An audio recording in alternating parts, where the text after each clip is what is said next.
Assalamualaikum warahmatullahi wabarakatuh. Akkam jirtan kabajamtootaa fi jaallatamtoonni hordoftoonni YouTube channel YouTube Imraa Oromoo App. Baga nagaan gara channel YouTube Imraa Oromoo App itti dhuftani. Egaa daawwattoota kiyya barumsa ajaa'ibaa tokko wajjin walitti deebinee jirra. Har'a kan waliin barannu appilikeeshinii ajaa'ibaa tokko faayidaa gurguddaa afur kan nuuf qabu kan waliin barannu ta'a. Appilikeeshiniin kun maqaan isaas 4-in-1 Record jedhama jechuudha. Appilikeeshinii ajaa'ibaa kan waliin barannu ta'a. Egaa daawwattoota kiyya gama barumsaatiin darbuun duratti channel kana subscribe akkasumas immoo like share gochuu akka hin daganneen isiniin jedhama. Egaa daawwattoota kiyya gama barumsaatiin darbuun duratti intro xiqqoo daawwanne walitti deebinu.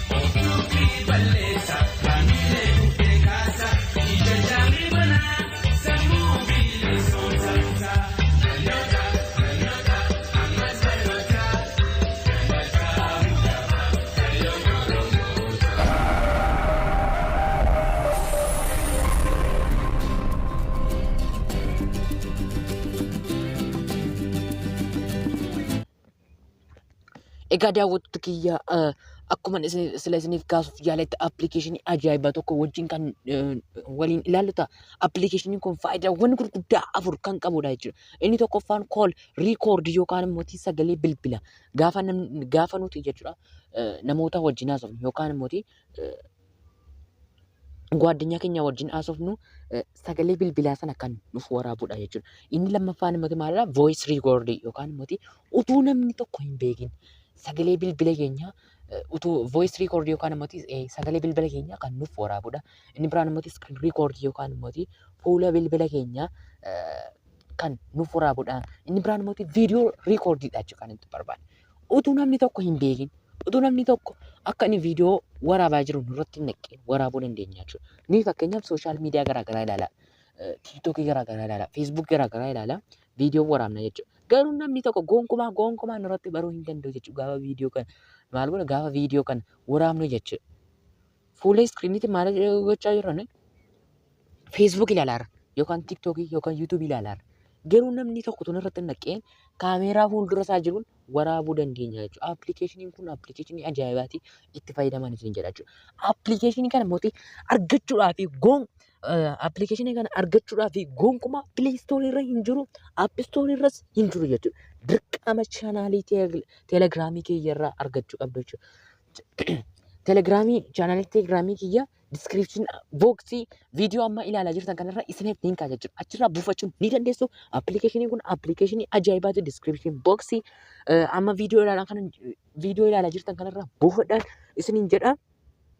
Achumarran teelegiraamii irra galuudhaan barumsa garaagaraa ilaalaa akkasumas teelegiraamicha mootii jooyin godhaan isiniin jedha jechuudha. Akkuma teelegiraamii kiyya irraa buufattan inni appilikeeshinicha keessa gaafa gallu appilikeeshinichi kana fakkaata jechuudha. 4-in-1 recorder kan jedhudha achi keessa ni galla jechuudha. Just appilikeeshinichi kana fakkaata. Tokkoffaarra akkuma isiniif kaasuuf yaaletti kool riikoordiidha yookaan immoo sagalee bilbilaa jechuudha. Namni tokko fakkeenyaaf gaafa nama wajjin wallaluu ni danda'a garuu fakkeenyaaf gaafa sagalee nama tokko sagalee nama tokkoof dawwalee sagalee isaa waraabuu yoo barbaade ni rakkata jechuudha namni tokko. Haala salphaatiin asirra gallee jechuudha kool riikoordi bakka jettu irratti cuqaasna jechuudha. Anama viidiyoo barumsa viidiyoo waan barsiisaa jiruu fi amma fakkeenyaaf kool riikoordi yoon jedhu kanarratti yoon itti bu'e viidiyoo barumsaan barsiisaa waan ta'eef viidiyoo kana achitti dhaabuu danda'a jechuudha. Kanaaf iyyuu isin immoo kool riikoordi bakka jettu kana bakka mallattoo dawwalu fakkaattu kanarratti ni cuqaastu. Isa booda gaafa bilbila namaaf dawwaltan jechuudha. Achumarraan sagalee bilbilaa isiniif waraabaa jechuudha. Inni lammaffaan immoo voice riikoordii yookaan immoo sagalee bilbilaa sagalee yookaan immoo sagalee muuziqaa garaagaraa ta'uu danda'a. Akkasumas immoo wanta garaagaraa ta'uu danda'a jechuudha. Sagaleewwan garaagaraa kan waraabudha jechuudha. Voice recording jechuun akkuma garaagaraatti voice jechuun akkuma beekamu sagaleedha jechuudha. Recording sagaleewwan garaagaraa kan nuuf waraabudha. Inni biraan immoo screen recording jechuudha. Screen recording yookaan immoo fakkeenyaaf bilbilli keessan yoo rakkina garaagaraa qabaate bilbilli keessan fakkeenyaaf wantoota garaagaraa jechuudha. Wantoota garaagaraa yookaan immoo rakkina garaagaraa yoo qabaate akkasumas immoo bilbila keessan kana fayyadamuudhaan barumsa garaagaraa yoo barsiisuu barbaadan jechuudha. Akkuma amma isin barsiisaa jiru kanatti jechuudha. Iskiriin riikoordii bakka jettu kana tuquudhaan barumsa garaagaraa barsiisuu dandeessu jechuudha. Inni biraan immoo maalidha? Viidiyoo riikoordiidha jechuudha. Viidiyoo riikoordiin kun utuu namni tokko hin beekin, utuu namni tokko gonkumaa nurratti hin ka'in, nurratti hin barin haala salphaa ta'een viidiyoo waraabuu dandeenya jechuudha. Kana jechuun immoo fakkeenyaaf kaameeraa fuulduraatiin maal gochaa jirra? Viidiyoo waraabaa jirra jechuudha. Sobni akkasitti viidiyoo naanna'anessaa waraabaa asirraan immoo yoo namni tokko yookaan asirraan immoo fuula iskiriinii bilbila keenyaan immoo feesbuukii bannee karaa kaameeraa fuulduraatiin immoo voice recordii kan jedhu kanarratti erga cuqaaseen booda inni lakkaa jechuudha. Lakkoofsi inni lakkaa jechuudha. Achumarraan isa kanaan keessaa baanaa jechuudha. Mallattoo kanaan keessaa baanee feesbuukii garaagaraa akkasumas mallattoo kanaan keessanii jechuudha.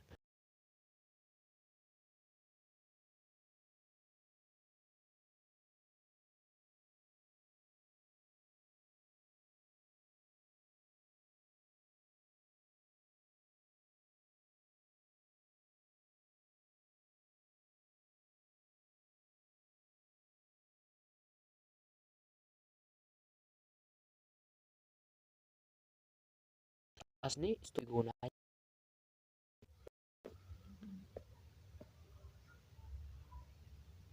Haala kanaanidha jechuudha. Haala kanaadhaan anama viidiyoo waan waraabaa jiruuf yookaan immoo barumsa waan isin barsiisaa jiruuf waan na rakkisuufidha.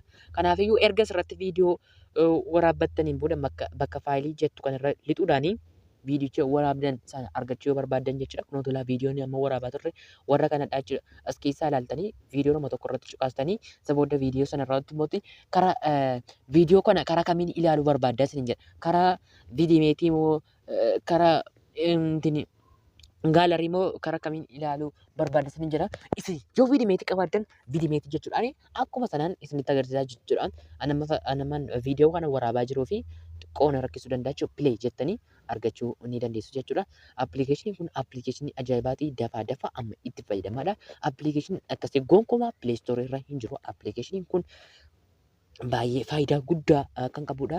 Appilikeeshiniin kun maallaqa guddaatiin kan bitamee argamudha jechuudha. Haala salphaatiin kan argamu mini kool riikoordiidha yookaan immoo sagalee bilbila keenyaa kan nuuf waraabu akkasumas sagaleewwan garaagaraa kan nuuf waraabu akkasumas iskiriin riikoordii yookaan immoo iskiriinii bilbila keenyaa kan nuuf waraabu akkuma nama isin barsiisaa jiru kanatti isinis barsiisuu dandeessu akkasumas viidiyoo riikoordii utuu namni tokko gonkumaan irratti hin naqeen fakkeenyaaf gaafa bilbila keenya namatti kenninu jechuudha.